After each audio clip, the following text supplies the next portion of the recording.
Дејан, добро утро. Добро утро.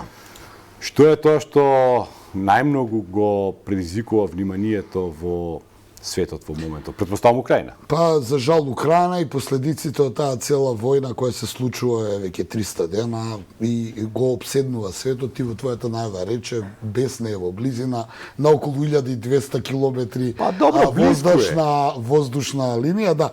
Она што е од викендов можеби најголема вест е секако ограничувањето, односно целосната забрана на увоз на руската нафта низ сите нафтоводи и низ сите овие морски патишта, преку Јадранскиот нафтовод особено, овие држави кои се тука, меѓу кои сме и ние, од каде што и се снабдуваме, но она што доаѓа како информација од утринава е дека се стабилни цените на нафтата. Се уште од друга страна, целосната забрана на нафта Кремљ ја протолкува како вие забранувате. Не е целосна забрана, туку највисока цена која може да се плати. Добро, те принудува да не ја увезуваш, ајде така да ја наречеме.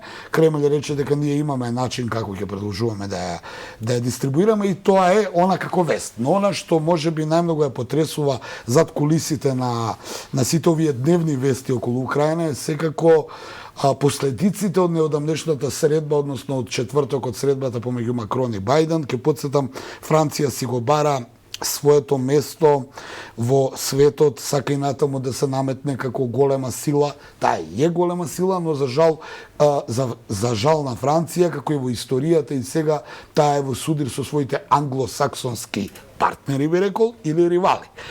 Имено Макрон со Бајден разговарал на многу теми и ти излегува вести што разговарал, но она зад очите на јавноста е секако онаа изјава на Макрон кој му вели на Киев: дајте, барајте некој компромис со Русија, бидејќи вака веќе не може да продолжувате да се борите, пошто нема крај. Макрон точно кажа треба да се размисли, да се разговара за позициите на Русија, да се бара компромис и да се уважат гаранциите кои Русија ги побара, тоа се безбедностни гаранции. Безбедностните гаранции практично што се? Тој побара од Киев и од НАТО да дадат гаранции на Москва дека НАТО нема да се шири на исток. Нешто што сега ја доведува во прашање почетокот на целата војна. Имено причината за војната, една од причините беше ширењето на НАТО кон исток и одбивањето на Брисел, односно седиштето на Алијансата, поддржана од САД и од Лондон, дека ние не можеме да ги спречиме државите аспирации да влезат во НАТО. Ова се случува во незгодно време, бидејќи ќе потсетам, Шведска и Финска се веќе на патот за влез во НАТО, па оттаму сега се постава прашањето која е улогата на Макрон, што сака Макрон да направи, да ги спречи одлуките на НАТО, на Стокхолм, на Хелсинки да влезат во Алијансата, особено што не знам дали ја примети вести изминатиот овој викенд дека Шведска веќе испорачала неколку членови на забранетата курдска работничка партија на судење во Турција. Ќе потсетам, една од главните причини на противењето на Анкара за влез на Шведска и Финска во НАТО е токму тоа. Тие им дава азил на тие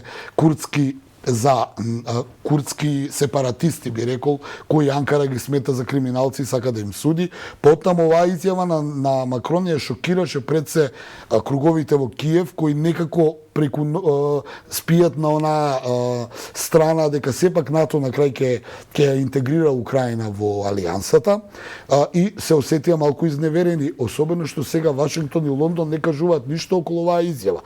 Тој му рекол на Бајден, Бајден не одговорил ништо и сега немаме таква информација што ќе биде. Загрижени си. Да, но многу се загрижени во Киев.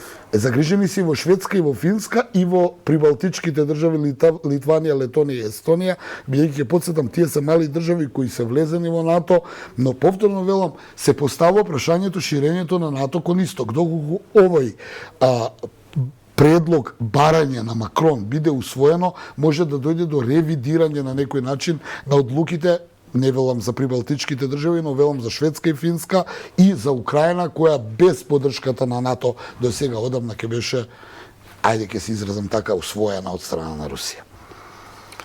Значи, ова е, да кажем, една од првите сериозни најави дека можеби и може да дојде одредени преговори и да се стопираат насилствата во Во Русија околу фронтот бесне. Фронтот бесне, големи борби се случуваат околу во Донбас и натаму продолжува борбата за Бахмут, каде што сакаат градот, стратешки град да го пробијат русите. Тоа не е стратешко место во западните медиуми.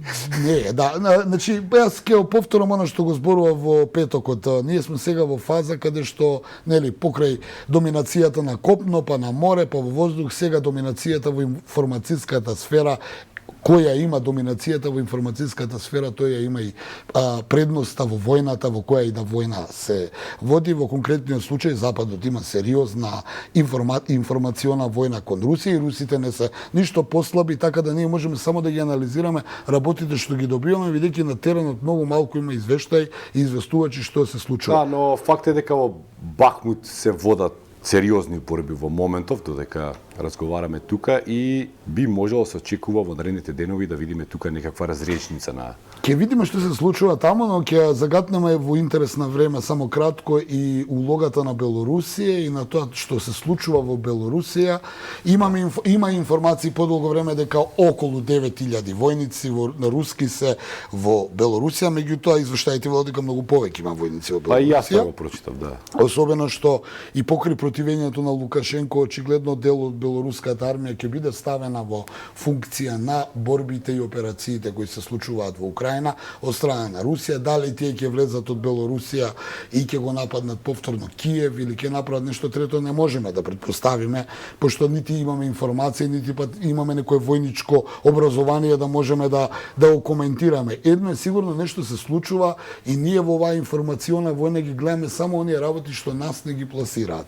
Што се случува зад кулисите не е познато, но има две работи. Една работа е ова што го зборува Макрон како некоја иницијатива, нешто да дојде до некакви преговори, да запрат, да има некакво примири, ајде да кажеме, или прекин на огнот. Ние сме сведоци, ова е можеби прва војна што ја следам овака новинарски, да нема прекин на огнот. Цело време има војна, нема ниту иницијатива да дојде до прекин на оган, да дојде до примирие, да доаѓаат сега големи празници, ќе доаѓаат божикни празници, ќе доаѓаат верски празници, слави, тоа се сепак православни држави горе. Чудно е тоа што нема прекин на оган и тоа што нема воопшто примирие, што само укажува дека се случува нешто многу поголемо од што ние можеме и да претпоставиме. Ние можеме на јавноста да ги толкуваме нашите анализи, бидејќи ги следиме и тука да запреме што од тоа ќе биде, ќе видиме и ќе покаже времето.